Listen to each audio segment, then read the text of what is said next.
Walking meditation is one of the most fundamental ways that we can practice meditation. Usually when we're walking, we're trying to get from point A to point B, and most of the time we're not aware of what we're doing while we're getting from point A to point B.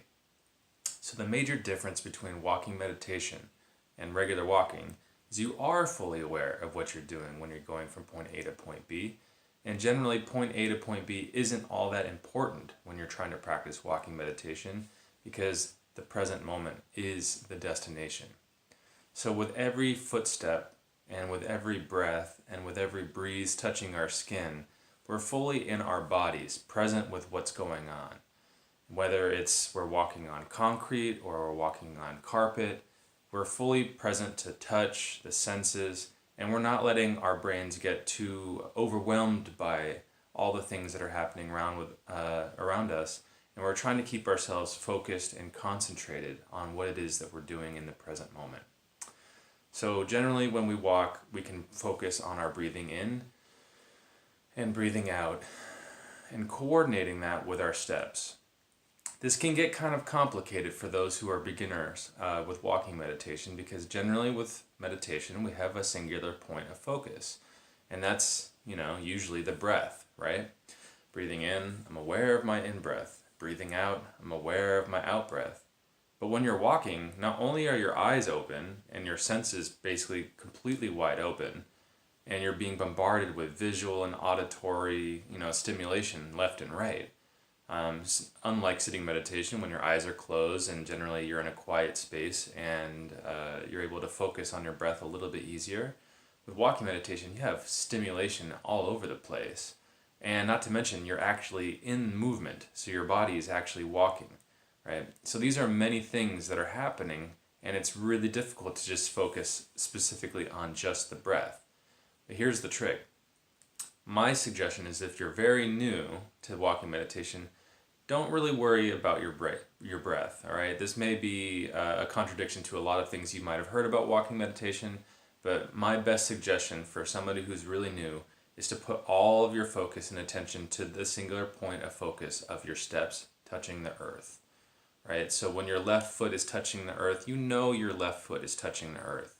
When your right foot is touching the earth, you know your right foot is touching the earth. And you know when you're walking on concrete that you're walking on concrete. You know when you're walking on carpet that you're walking on carpet. And yes, just like in sitting meditation, things will happen and your mind will lose that focal point. A bird will tweet, you'll hear another type of sound, you'll smell something, a gentle breeze, it touches your skin and you can feel it.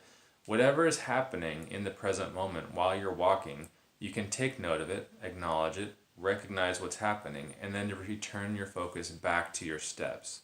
This is my biggest suggestion. If you've been practicing walking meditation for quite some time, then you've been able to become a little bit more aware of your whole body, and it's a little bit easier to coordinate your breathing with what's happening in the present moment.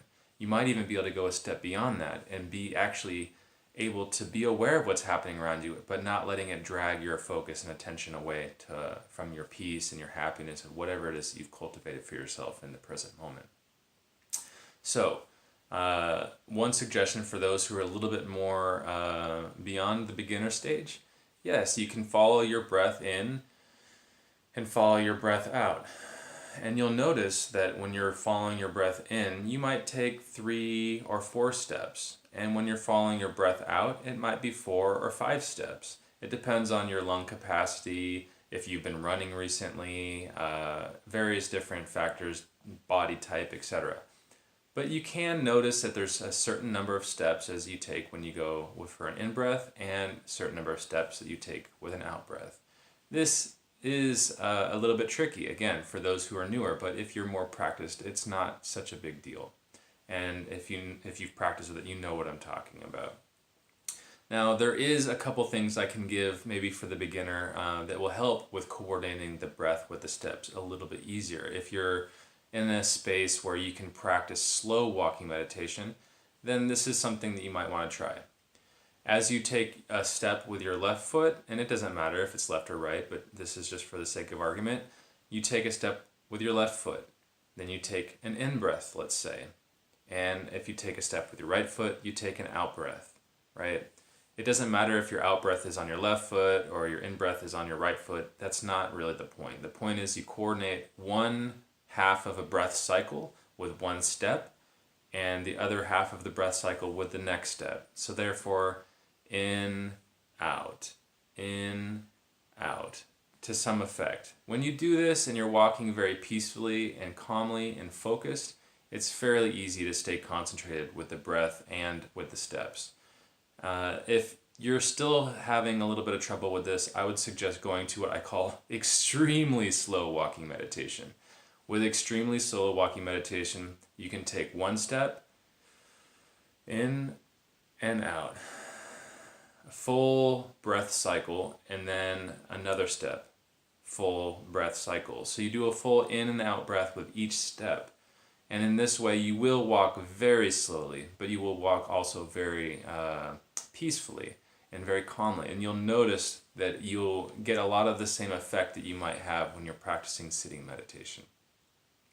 So, some of the people that I've had as teachers have told me that when you're really practicing this, you'll notice, that it's almost like you have lips on the bottom of your shoe or your foot, and you're kissing Mother Earth gently with your feet. Whereas normally you're walking and you're maybe in a hurry and you're not really paying attention to the energy that you're putting into the earth and the strength that you're using with your legs. Usually with the walking meditation, you're a little bit more aware of what's happening with your footsteps. You're walking a little bit more gently. You're not creating so much strain on your joints and your ankles. You're able to walk a little bit more easily on this earth.